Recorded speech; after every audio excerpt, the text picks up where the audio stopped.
గతంలో వీళ్ళు 10 ఏళ్లలో చేయలేని ఈ 4 నెలల్లో హన్మకొండ పట్టణంలో మేము చేయగలిగినాము అని చెప్పుకోవడానికి నిజంగా కూడా నాకు గర్వంగా ఉన్నది. అది ప్రభుత్వం పోతే జీర్ణించుకోలేక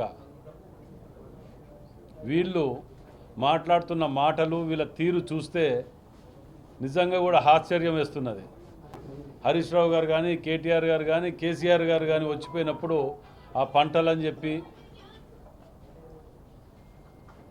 ఈ పంటల గురించి అని చెప్పి, ఎండిపోతున్నాయని చెప్పి వచ్చి మాట్లాడిన తీరు చూస్తే అసలు సిగ్గనిపిస్తలేదు అనిపిస్తుంది వీళ్ళకైతే. చుట్టుపక్కన బోర్లు పోస్తానే కూడా కొన్ని టీవీలలో అవుపడుతున్నాయి, పచ్చదనం అవుపడుతున్నది. కానీ వీళ్ళు గమనించలేక ఏది మాట్లాడినా ప్రజలు నమ్ముతారు అని చెప్పి ఉద్దేశంతో వాళ్ళు మాట్లాడిన మాటలకు నేను ఒక 2-3 సమాధానాలు అడుగుతా, జవాబు చెప్పాలి వీళ్ళు కూడా.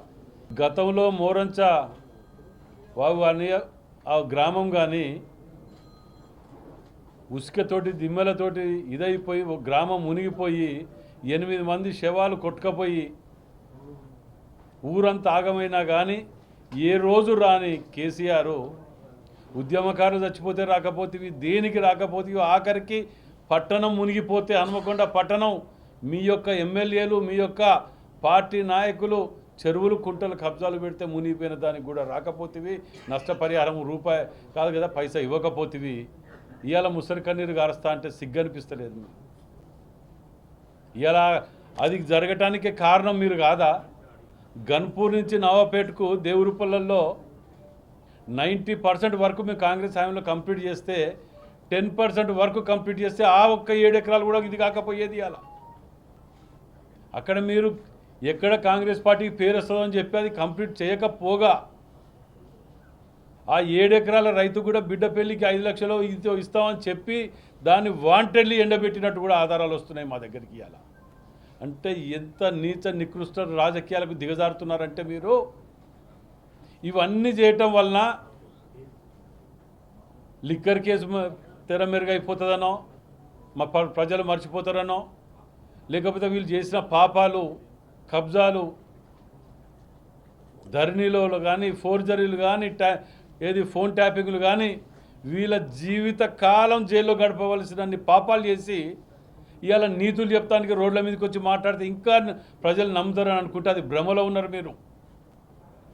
ఒక్కొక్క మాట వాళ్ళు మాట్లాడి చెప్తుంటే ఇంకా అహంకారం బలుపు దగ్గరే. ఇంకా నిజాన్ని ఎప్పుడూ లైవ్లో ఉంచితేనే ప్రజలు నమ్ముతారు, లేకపోతే అబద్ధం నిజమయ్యే ప్రమాదం ఉన్నదని చెప్పి అంబేద్కర్ గారు చెప్పిన వాటిని నిజంగా గుర్తు చేసుకుంటే ఇది వాస్తవం.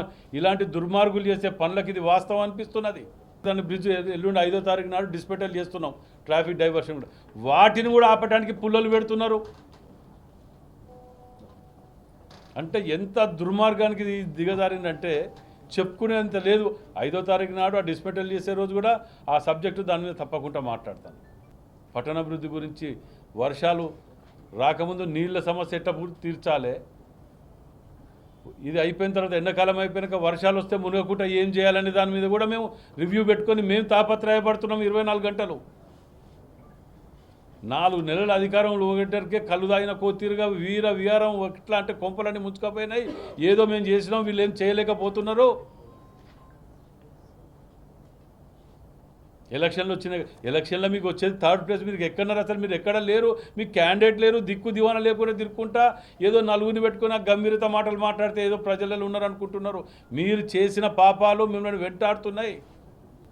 ప్రజలు మిమ్మల్ని తిరగనియరు సందులలో కూడా రేపటికెళ్ళి మీరు అనుకుంటున్నారు.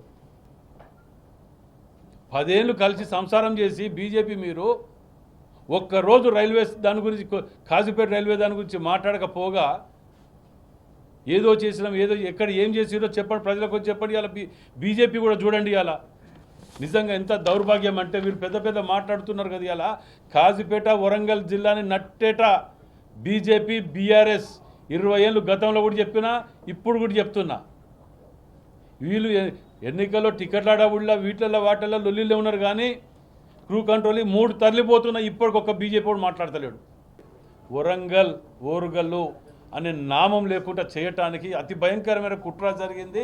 ఆ కుట్రలో గతంలో ఉన్న మంత్రులు, ఎమ్మెల్యేలు దద్దమ్మలు తిరిగా వాళ్ళని ప్రజలు క్షమించారు. నిజంగా కూడా చెప్తాను, వరంగల్ జిల్లాకు వాళ్ళు చేసిన ద్రోహాన్ని దాని 60 కోట్ల రూపాయలకు అప్రూవల్ కోసం ఇమీడియట్ ఎస్టిమేషన్స్ పంపండి అంటే తయారు చేసి పంపించడం జరిగింది. వరంగల్ అని చెప్పుకోవడానికి ఏమున్నది చెప్పండి, ఏది లేదు ఇప్పుడు మనకు. ఆఖరికి ఒకటి ఆ సెంట్రల్ జైలు మిగిలిండే, వరంగల్ సెంట్రల్ జైలు చెప్పు, అది కూడా లేదు ఇప్పుడు. ఇక మేము అధికారంలోకి వచ్చిన కాడికి వెళ్ళి వానాకాలమే రాకపోయి వర్షాలు ఏడికి వెళ్ళి పడితే ఈ 70,000 పుస్తకాలు చదివిన మేధావులు కదా వీళ్ళు. ఉన్నదో కట్టలే 10%, వర్షాల్లో రాలేదు. ఈ అన్ని వదిలిపెట్టి నువ్వు ఓ వంక పెట్టుకొని వచ్చి ఎన్నడూ ఇంట్లోకి వెళ్ళి బయటికి వెళ్ళినోని వచ్చి 2 మాటలు మాట్లాడిపోతే ప్రజలు నమ్ముతారనుకుంటే ఎట్లనే ఇది? బీఆర్ఎస్ ఆఫీస్ కూలగొడతారట, మేము ఇది పడితే ఊకోము, మా మీద పోయి కంప్లైంట్ చేస్తున్నారు. మేము వాళ్ళు వేస్తే శిలాపాలకాన్ని కూలగొట్టవలసిన కర్మ మాకేం పట్టింది? మేము కూలగొట్టడు మీ తిరిగి అరాచకాలు మేము మొదలు పెడితే రోజు సిపి గారి దగ్గర తిరుగుతారు కంప్లైంట్ పట్టుకొని. మీరు చేసిన దాంట్లో 1% మేము స్టార్ట్ చేసినా, ఇంకా నేను స్టార్టే చేయకపోతే అప్పుడే ఉలిక్కి పడతారు. ఎందుకు? ఆఫీస్ ఏంటిదే అది? గార్డెన్ బాపతిది. మేము అడిగితే ఇవాటి వరకు మాకు ఇస్తలేరు ఇన్ఫర్మేషన్. ఇప్పుడు మొత్తం బయటికి తీసినాం. ఓ 5 లక్షలు కట్టి ఏ పార్టీకి ఇచ్చేది లేదు. మేము ఒక్కరమే ఆ పార్టీకి తీసుకుంటాం. ₹1,00,000 గజం ఉంటుంది, దాన్ని 5 లక్షలు కట్టి ఎకరం తీసుకుంటారు. పార్క్ ల్యాండ్, చికం ల్యాండు బరాబర్ దాన్ని బయటికి తీస్తా, బరాబర్ దాన్ని తీసుకొని గవర్నమెంట్ హ్యాండ్ చేస్తా. కాదని వాళ్ళు అన్నారు. బరాబర్ నువ్వు ఏదో చెప్తున్నావు, నేను బరాబర్ ఇప్పుడే చెప్తున్నా. నేను ఏ పార్టీకి అని ఇచ్చిరా? ఒక గజం జాగిచ్చిరా? రూల్ ఏం తీసిరా? అందరికి ఇవ్వాలని చెప్పి కదా ఇచ్చింది. దాన్ని నేను సీఎం గారికి మీకు ఎంక్వైరీ పెట్టాను. నిన్న ఎంక్వైరీ రిపోర్ట్ కూడా వచ్చింది, కలెక్టర్ గారికి వచ్చింది, నాకు కూడా వచ్చింది. అది దాన్ని తీసి మొత్తం రిపోర్ట్స్ అని బయట తీయమని. నీ స్వచ్ఛమైనది మంచి ల్యాండ్ కరెక్ట్గా తీసుకుంటే నీది ఎవడైనా తీసుకుంటాడు, ఎవరైనా కబ్జా పెడతారు. ఆఫీస్ పక్కకు నువ్వు ఏది క్యాంప్ ఆఫీస్ పెట్టుకుంటే జీవితకాలం నువ్వే ఉంటావని పెట్టుకొని మీరు తిడుతుంటే మేము వినుకుంటా కూర్చోవాలి ఇంట్లో. రేపు నేనే ఉంటా, రేపు బీజేపీ ఉంటే ఇంకెవరే రావచ్చు కదా. చేసే పాపాలన్నీ చేసి ఆఖరికి నయీం కేసులో కూడా ఇక్కడ లోకల్ కుటుంబ సభ్యులకు, పార్టీ బీఆర్ఎస్ నాయకులకు, ఎమ్మెల్యేలకు భయంకరమైన సంబంధాలు ఉన్నాయి. అన్నీ బయటకు వస్తాయి. 4 రోజులు అయితే అన్నీ వస్తాయి. మీ ముందు ఏదో గాడపలో బాణం వేసే మాటలు కాదు, విత్ ఎవిడెన్సెస్ తోటి ముందుకు వస్తున్నాం, రాబోతున్నాం. మేము చేసే అభివృద్ధి చేసుకుంటూ మీరు చేసిన ప్రతి పాపాన్ని బయటికి తీస్తున్నాం. అదే ఇలా పార్టీలు మారుతారు, రాజీనామా చేయాలంటారు.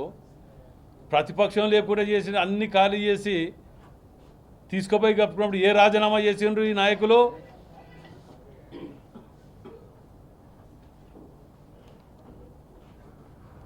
అసలు ఆ ఫోర్జరీ చెక్కులు అదైతే అసలు అవి 1 కోటి ఓటెన్కి వెళ్ళి అందరికి వస్తున్నాయి రిపోర్ట్స్, జిరాక్స్ కాపీలు వస్తున్నాయి, అన్నీ చూస్తున్నాం. సమయాన్ని బట్టి ఓటు చేసుకోవడానికి చూసుకుంటూ వస్తున్నాం. అభివృద్ధి మా కాన్సన్ట్రేషన్ అంతా ఫస్ట్ అభివృద్ధి మీద. వీళ్ళు చేసిన అప్పులు ఉన్నాయి, అప్పులు కూర్చుకుంటా దీన్ని ముందుకు ఎట్లా తీసుకుపోవాలి. ఈయన గట్ట అవుపడతలేవట. ఆడవాళ్ళు బస్సులలో ఎక్కి తిరుగుతుంటే అవుపడతలేదా? 0 బిల్లు అవుపడతలేదా? 500 గ్యాస్ సిలిండర్ అవుపడతలేదా? కళ్ళల్లో ఏం పెట్టుకున్నారు? వీళ్ళకి ఏవి అవుపడతలేవు. ఎంతసేపు గవర్నమెంట్ వెయిటర్కు జీర్ణించుకోలేక కింద మీద పడి కవిత పోయింది. కవిత పోయింది నాయన. మీరు చేసిన పాపలు కుటుంబం పోబోతుంది. మీకు అర్థమైతే లేదు. ఇక మీరు ఎక్కడున్నారు వాళ్ళకి తెలుసు అన్నీ, వాళ్ళ కుటుంబం మటుకు తెలుసు అన్నీ. మేము లోపలికి పోతాం, ఎవ్వరు కాపాడలేరు అని అందరికీ తెలుసు.